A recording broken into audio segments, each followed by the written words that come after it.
الحمد لله رب العالمين والصلاة والسلام على أشرف الأنبياء وسيد المرسلين أما بعد فأعوذ بالله من الشيطان الرجيم بسم الله الرحمن الرحيم لا أقسم بهذا البلد وأنت حل بهذا البلد قال الله تبارك وتعالى في مقام آخر ولو أنهم إذ ظلموا أنفسهم جاءوك فاستغفروا الله واستغفر لهم الرسول لوجدوا الله توابا رحيما قال النبي صلى الله تعالى عليه وسلم من حج إلى مكة ثم قصدني في مسجدي كتبت له حجتان مبرورتان قال النبي صلى الله تعالى عليه وسلم من زار قبري وجبت له شفاعتي قال النبي صلى الله تعالى عليه وسلم من زار قبري بعد وفاتي فكأنما كان زارني في حياتي رب اشرح لي صدري ويسر لي أمري واحلل عقدة من لساني يفقهوا قولي قال الله تبارك وتعالى في شان حبيبه مخبرا وآمرا إن الله وملائكته يصلون على النبي يا أيها الذين آمنوا صلوا عليه وسلموا تسليما اللهم صل على سيدنا ومولانا محمد وعلى آل سيدنا وأصحاب سيدنا ومولانا محمد وبارك وسلم وصلوا عليه صلاة وسلاما عليك يا سيدي يا رسول الله وعلى آلك وأصحابك يا سيدي يا حبيب الله اللہ رب العزت کی حمد و ثنا حضور نبی رحمت شفیع امت خاتم النبیین صلی اللہ تعالی علیہ وسلم کی ذات اقدس پر درود و سلام عرض کرنے کے بعد دعا ہے اللہ رب العالمین ہم سب کو بار بار زندگی میں حرمین شریفین کی حاضری نصیب فرمائے اور محبت ادب سے نظریں جھکا کر آنسو بہا کر حضور کی دربار میں کھڑے ہو کر درود و سلام پڑھنا اللہ ہمیں بار بار نصیب فرمائے۔ گزشتہ جمعہ آپ نے حج کے حوالے سے اور مکہ مکرمہ کی عظمت کے حوالے سے کچھ سماعت فرمایا تھا۔ آج مدینہ طیبہ، مدینہ منورہ، دار الامن، ایمان کا گھر، امن کا گھر، دار الایمان، ایمان کا گھر، قلب الاسلام، اسلام کا دل، طابہ، طیبہ، کتنے نام ہیں مدینہ شریف کے۔ یہ شرف قیامت تک کے لیے کیوں ہے؟ حضور کی وجہ سے ہے۔ توجہ سے سنیں، غور سے سنیں، اللہ ہم سب کو حاضری نصیب فرمائے انشاءاللہ۔ مجھے تو یقین ہے کہ موت نہیں ہے، حاضری الحمدللہ، اتنا یقین سے میں باتیں کئی عرض کر جاتا ہوں۔ دیکھیے، حضور نے ولادت سے لے کر 53 سال زندگی مکہ مکرمہ میں گزاری، اور 53 برس کے بعد اللہ کے حکم سے حضور نے مکہ مکرمہ کو چھوڑ دیا، اور صورتحال یہ تھی کہ حضور کے آنکھوں سے آنسو جاری تھے۔ یثرب کی بستی تھی، یثرب کا معنی ہے بیماریوں کا گھر۔ حضور نے قدم مبارک رکھا، اللہ نے اس بستی کی ساری نحوستیں اور بیماریاں ختم کر دیں. اب قیامت تک کے لیے مدینہ منورہ ہے، طابہ ہے، طیبہ ہے، دارالامن ہے، دارالایمان ہے، قلب الاسلام ہے، جنت الاسلام ہے، کتنے نام ہیں اس کے. حضور کے جانے کے بعد کسی امتی کو حق حاصل نہیں ہے. آپ ذرا توجہ کرنا کہ اس مدینہ منورہ کو اب کوئی یثرب کہے. میں نے ایک جگہ دیکھا یثرب کوئی سٹور کے نام سے تھا، اور ایک نعت کے کلمات قوالی اور نعت کی صورت میں شاہ مدینہ، آگے یثرب کے والی. یہ سب غلط ہے. اگر یہ لفظ استعمال ہو جائے تو علماء فرماتے ہیں 6-7 مرتبہ کہو مدینہ منورہ، مدینہ منورہ، مدینہ منورہ کہو. کیوں یثرب نہیں ہے؟ یثرب حضور کے جانے سے پہلے تھا. حضور چلے گئے تو قیامت تک کے لیے اس کے موسم اور حالات بدل گئے. اب حضور نے فرمایا جس بندے نے حج کیا اور حج کرنے کے بعد مجھے میری مسجد میں ملنے کے لیے آیا، مسجد نبوی اور گنبد خضرا روضہ اقدس اکٹھے ہیں، فرمایا وہاں مجھے ملنے کے لیے آیا تو وہ اس کو اللہ کریم 2 حج مقبول کا اجر عطا فرمائے گا. 2 حج کا.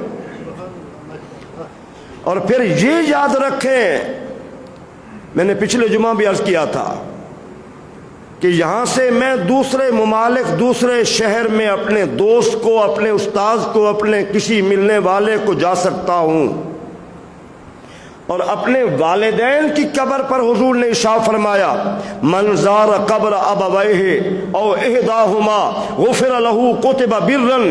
جو بندہ اپنے ماں باپ دونوں کے ایک کی قبر کی جا کے زیارت کرتا ہے، اللہ اس کے گناہوں کو معاف بھی کر دیتا ہے اور اللہ اسے نیک بھی لکھ دیتا ہے. یہ ماں باپ کی قبر کے حوالے سے ہے. جب جاؤ شوق سے جاؤ، اپنے ماں باپ قبر پر جب جاؤ تو جذبے اور محبت سے جاؤ. میں اپنی کیفیت بیان نہیں کر سکتا میں کیسے جاتا ہوں. تو یہاں عام قبر نہیں ہے، یہاں اس ہستی کی قبر انور ہے، اور یہ وہ مقام عظیم ترین مقام ہے. اور حضور نے خود بھی فرمایا من زار قبری بعد وفاتی فکأنما زارنی فی حیاتی. جس بندے نے میری قبر انور کی زیارت کی وہ یوں سمجھے کہ میں نے حضور کی زندگی میں زیارت کی ہے. زندگی میں زیارت کی ہے. میرے بھائیوں اس تصور سے نہ جاؤ حضور فوت ہو گئے، حضور ختم ہو گئے، دنیا میں ایسے لوگ بھی ہیں. نہیں، اس نیت سے جاؤ میں اپنے نبی سے ملاقات کرنے کے لیے جا رہا ہوں. دلائل بھی دوں گا ذرا، ایسا نہیں کہ دلائل کے بغیر. قرآن مجید میں اللہ کریم نے فرما دیا وَلَوْ أَنَّهُمْ إِذ ظَّلَمُوا أَنفُسَهُمْ جَاءُوكَ فَاسْتَغْفَرُوا اللَّهَ. میرے نبی اگر یہ آپ کے امتی، آپ کے غلام اپنی جانوں پر ظلم کر بیٹھیں، یعنی کیا ان سے غلطیاں ہو جائیں، ان سے گناہ ہو جائیں، ان سے جرم ہو جائے، ان سے نافرمانی ہو جائے، پھر ان کا دل کرتا ہے کہ میں اللہ سے معافی مانگ لوں، میرے نبی اپنے غلاموں کو فرما دیجئے وہ آپ کی دربار میں آ جائیں. جاؤ کا میرے نبی آپ کی دربار میں آ جائیں، آپ کی دربار میں پہنچ کر پھر میری ذات سے بخشش طلب کریں، اور میرے رسول تم بھی اپنے اس امتی کے لیے بخشش طلب کرو. کیا خوب انداز ہے قرآن کا. وہ خود بھی مجرم اللہ سے معافی مانگے، اور آپ بھی میرے نبی اپنے اس امتی کے لیے جو آپ کی دربار میں حاضر ہو گیا ہے، آپ بھی اس کے لیے معافی کا سوال کریں. لَوَجَدُ اللَّهَ تَوَّابًا رَحِيمًا. جب آپ کہیں گے میرے اللہ میرے اس امتی کو معاف کر دیں، اللہ فرماتا ہے پھر مجھے توبہ قبول کرنے والا پالیں گے، مجھے رحم کرنے والا پالیں گے، یعنی میں ان کو معافی دے دوں گا. اس آخری حاضری پہ باب السلام سے میں آیت پڑھتا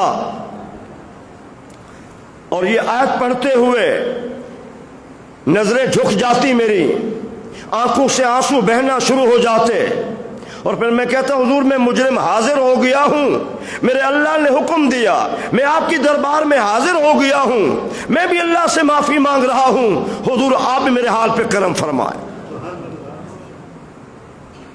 آپ کو جب یہ موقع ملے قرآن کی کم سے کم یہ آیت یاد کر کے جائیں، اور دروازے سے داخل ہوں نظریں جھکا لیں، یہ آیت پڑھیں، آپ کی آنکھوں سے آنسو بہنا شروع ہو جائیں گے کہ میرے اللہ نے مجھے حکم دیا ہے، میں اس حکم کی تعمیل کرتے ہوئے حضور کی دربار میں حاضر ہو گیا ہوں۔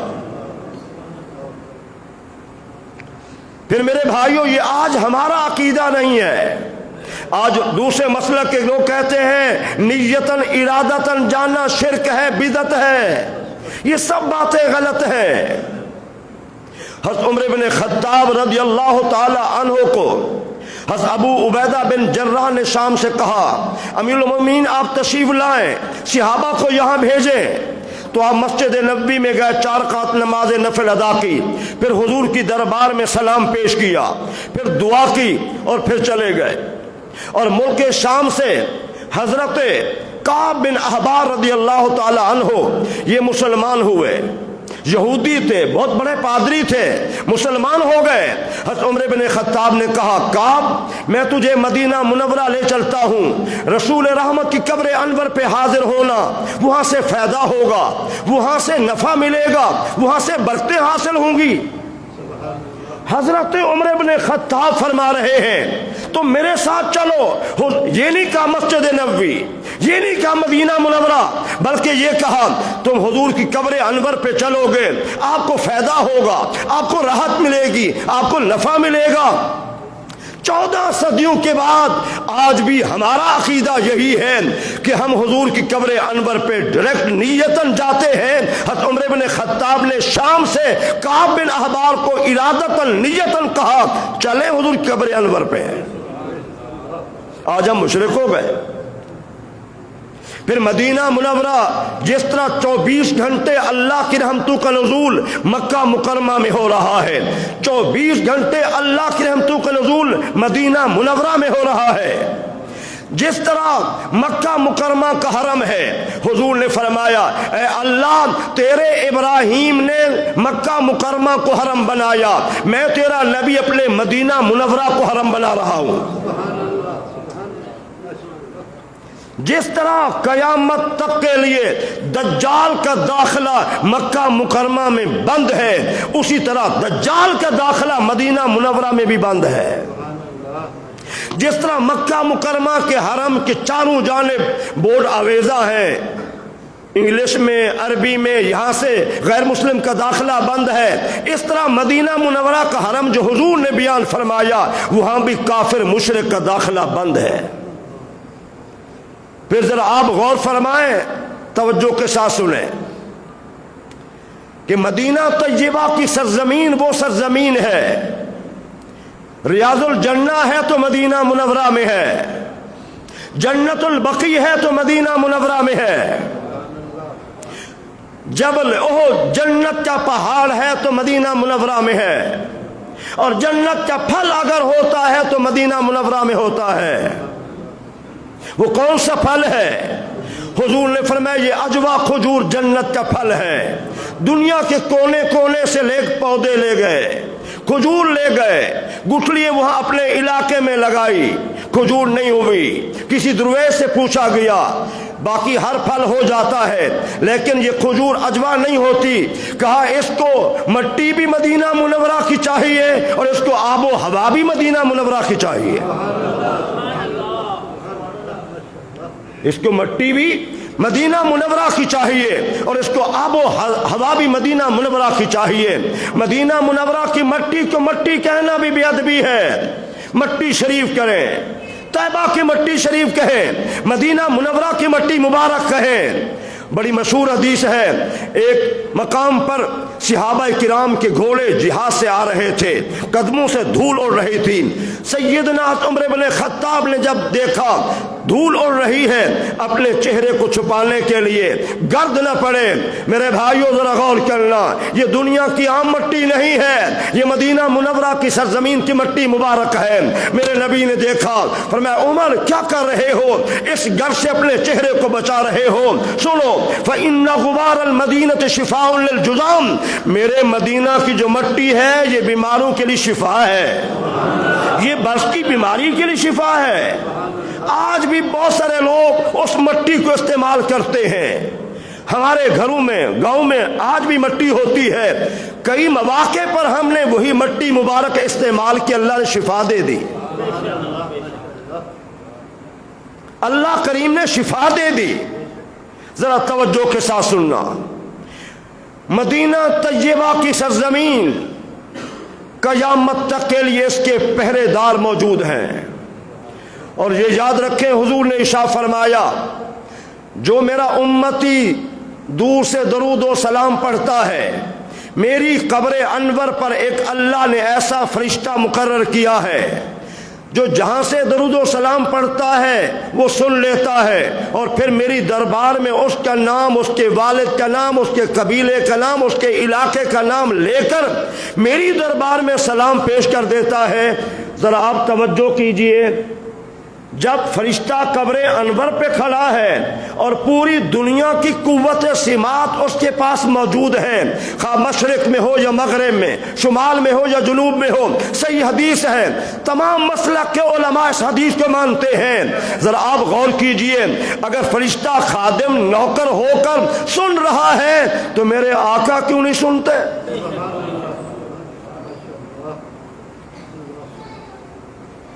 یہ شان ہے خدمت گاروں کی، سردار کا عالم کیا ہوگا۔ بلکہ جلال افہام کے اندر وہابیوں کے نامور امام کہتے ہیں، علامہ ابن قیم نے عربی زبان میں کتاب لکھی ہوئی ہے، اس میں حدیث انہوں نے نوٹ کی ہے۔ صحابہ نے عرض کی حضور اب تو آپ زندہ ہیں، جب آپ کا وصال مبارک ہو جائے گا پھر اگر آپ کا امتی دروشی پڑھتا تو پھر کیا بنے گا؟ سنیے، غور سے سنیے، میں ذمہ داری سے عرض کر رہا ہوں۔ حضور نے ارشاد فرمایا اسمع صلاۃ اہل محبتی وانا عارفہم، جو میرا امتی قریب سے دور سے جہاں سے بھی پڑھے گا میں اس کو پہچانوں گا بھی، اس کو سنوں گا بھی۔ درود و پاک، ٹھیک ہے نا؟ تو اگر آپ یہاں سے درود پاک پڑھ رہے ہیں، بھائی آپ موبائل پہ میسج بھیجنا چاہتے ہیں، بیلنس بھیجنا چاہتے ہیں، دوسرے ملک تک چلا جاتا نہیں چلا جاتا؟ جب سائنس میں اتنا پاور ہے، ٹیکنالوجی میں اتنا طاقت ہے، اتنا اثر ہے، تو اللہ نے جس کو پوری کائنات کے لیے نبی اور رسول بنا کے بھیجا، اس ہستی کو، حضور اپنی قبر انور میں، ہمارا عقیدہ یہ ہے کہ اپنی امت کے حالات کو مشاہدہ کر رہے ہیں، اور پیر و جمعرات کو آپ کی دربار میں آپ کی امت کے اعمال پیش ہوتے ہیں۔ حضور نے فرمایا اگر اعمال اچھے نہ ہوں تو پھر میں استغفار کرتا ہوں، اچھے اعمال پر امت کی جانب سے مجھے راحت ملتی ہے۔ اور پھر یہ بھی یاد رکھنا، حضور کے پاس جانا، حضرت بلال حبشی رضی اللہ تعالی عنہ، شیخ عبدالحق محدث دہلوی نے بھی لکھا ہے اور علماء نے بھی لکھا ہے، مدینہ طیبہ چھوڑ کے چلے گئے تو حضور خواب میں آئے، فرمایا بلال یہ محبت کا تقاضا ہے، تم ہمیں چھوڑ کے چلے گئے، ملنے نہیں آتے؟ خواب دیکھا تو تڑپ گئے، فرمایا یہ محبت کا تقاضا ہے، تم نے ہمارے شہر کو بھی چھوڑ دیا، تم جب سے گئے ہو پھر ملنے نہیں آئے۔ رات کو خواب دیکھا، تڑپ کے اٹھے، صبح مدینہ منورہ آنا شروع کر دیا۔ علماء فرماتے ہیں حضور کو خوشی ہوتی ہے کہ میرا امتی مجھے ملنے کے لیے آیا ہے، مجھے میرا امتی ملنے کے لیے آیا ہے۔ حضور کو راحت ہوتی ہے، راحت ہوتی ہے۔ پھر میرے بھائیوں ذرا آپ غور کرنا، کیا سوچ ہے، کیا نظریہ ہے؟ معاذ اللہ حضور کو ملنے کی نیت سے جاؤ تو مشرک بن جاؤ گے، اپنے ماں باپ کی قبر پہ زیارت کی نیت سے جاؤ، ثواب کی نیت سے جاؤ، کوئی شرک نہیں ہے۔ نبی رحمت کی قبر انور پہ جانا یہ نظریہ، وہ کہتے ہیں ڈائریکٹ نہیں جانا چاہیے، مسجد نبوی کی نیت ہو پھر حضور کے روضے پہ جائیں۔ میرے بھائیوں میں آپ کے سامنے ایک دلیل رکھتا ہوں، آپ سمجھیے۔ اگر آپ کا ذوق آپ کا ایمان قبول کرے تو دعا دے دینا۔ سنیے، غور کیجئے، یقیناً آپ کا ایمان تازہ ہوگا، آپ کو میری دلیل سمجھ آ جائے گی۔ وہ کہتے ہیں ڈائریکٹ جانا حضور کی قبر انور پہ شرک ہے۔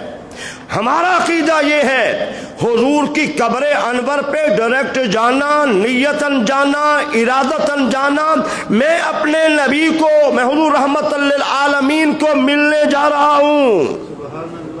توجہ توجہ، اس نیت سے جانا، اس ارادے سے جانا، یہ ہمارا عقیدہ ہے، ڈائریکٹ۔ اب دلیل سنیے، حضور نے ارشاد فرمایا اللہ کریم ہر صبح اور ہر شام کو میری قبر انور پہ 70,000 ملائکہ بھیجتا ہے۔ کتنا؟ صحیح حدیث، کوئی اختلاف نہیں ہے کہ دیوبندی اختلاف کر رہا ہو، یہ وہابی اختلاف کر رہا ہو، نہیں، کوئی مسلک والا نہیں، میں آپ کے سامنے صحیح حدیث پیش کر رہا ہوں۔ فرمایا 70,000 ملائکہ صبح کو آتے ہیں، میری قبر انور پہ درود و سلام پڑھتے ہیں، 70,000 شام کو آتے ہیں۔ میرے بھائیوں، اہل علم لوگوں ذرا غور کرنا، کیا میرا اللہ ان ملائکہ کو پہلے مسجد نبوی میں بھیجتا ہے؟ نہیں۔ کیا اللہ ان کو فرماتا ہے تم مسجد نبوی میں جانا پھر حاضری دینا؟ جب اللہ سبحانہ تعالیٰ ڈائریکٹ سیدھا ملائکہ کو قبر انور پہ بھیجتا ہے، اگر ملائکہ کا ڈائریکٹ آنا، اللہ کا بھیجنا یہ شرک نہیں ہے، امتی چلا جائے تو پھر کیسے شرک ہو سکتا ہے؟ اللہ اکبر، یا رسول اللہ، یا رسول اللہ، یا رسول اللہ۔ کوئی سمجھ آئی یہ بات؟ صحابہ کرام نیتاً ارادتاً، حضرت بلال حبشی شام سے نیتاً ارادتاً آئے، نہیں ہے مسجد نبوی کے، نہیں، خواب میں حضور نے کہا یہ تو محبت نہیں ہے، چھوڑ کے چلے گئے۔ تو پھر اگلے دن صبح صبح حضور کو ملنے کے لیے نیتاً حضور کے پاس حاضر ہو گئے۔ حضرت بلال حبشی کو حضور تو بلا رہے ہیں اور وہ آ رہے ہیں، ہم چلے جائیں تو ہم مجرم ہو جائیں گے۔ پھر مدینہ طیبہ سے جو محبت ہے یہ بھی یاد رکھنا،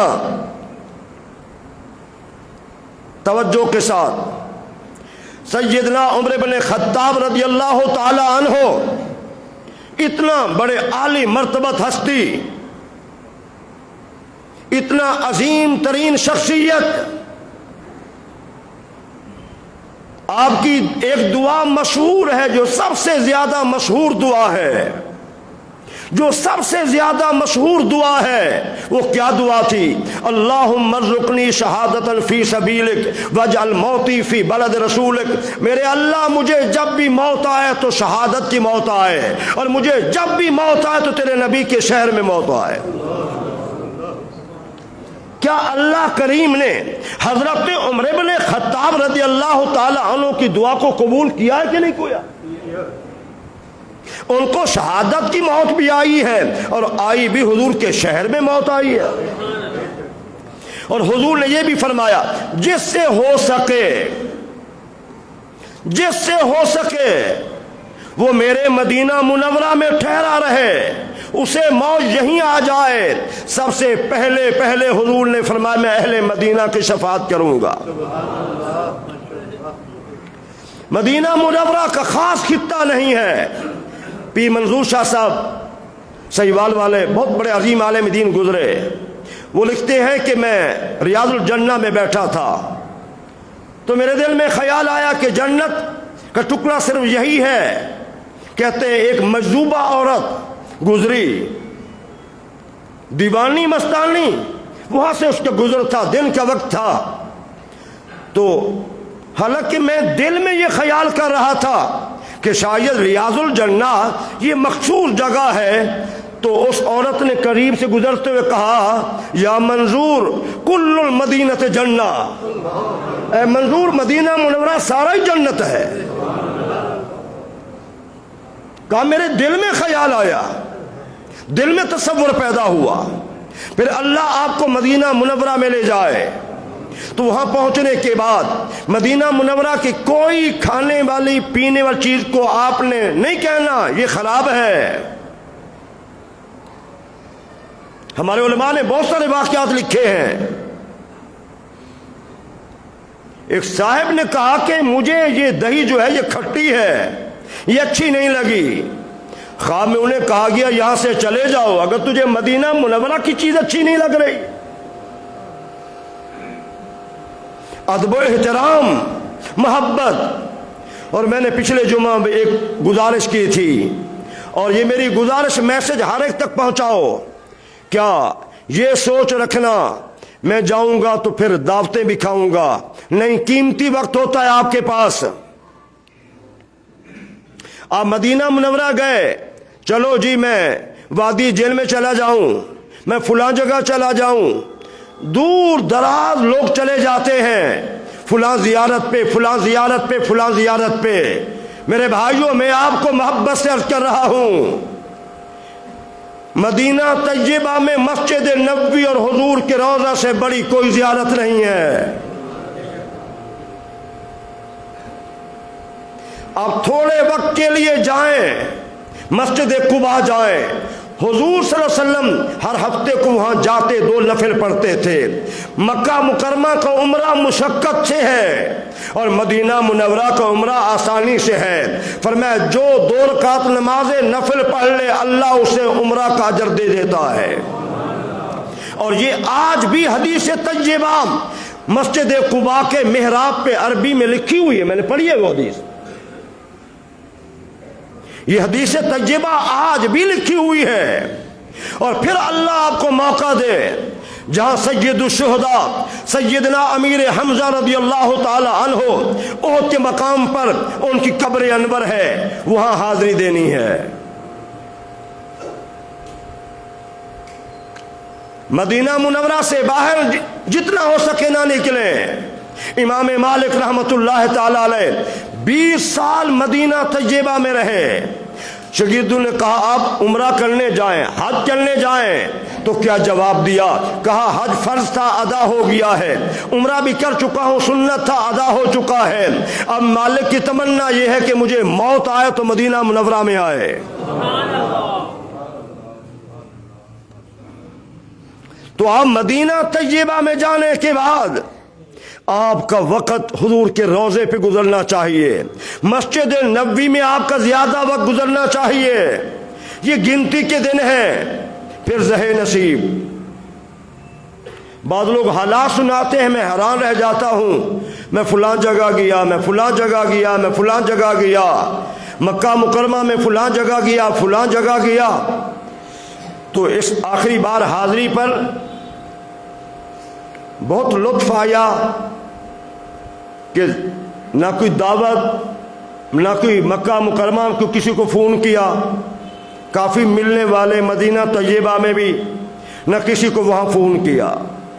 بس میری آپ سے بھی گزارش ہے، اللہ آپ جب لے جائے آپ کو حج کرنے جائیں، عمرہ کرنے کے لیے جائیں، تو پھر بڑی زیارت گاہیں مسجد حرام خانہ کعبہ ہے، ادھر مسجد نبوی ہے اور حضور کا روضہ انور ہے. اللہ میرا آپ کا حامی و ناصر ہو، اللہ ہم سب کو بار بار لے جائے، آمین.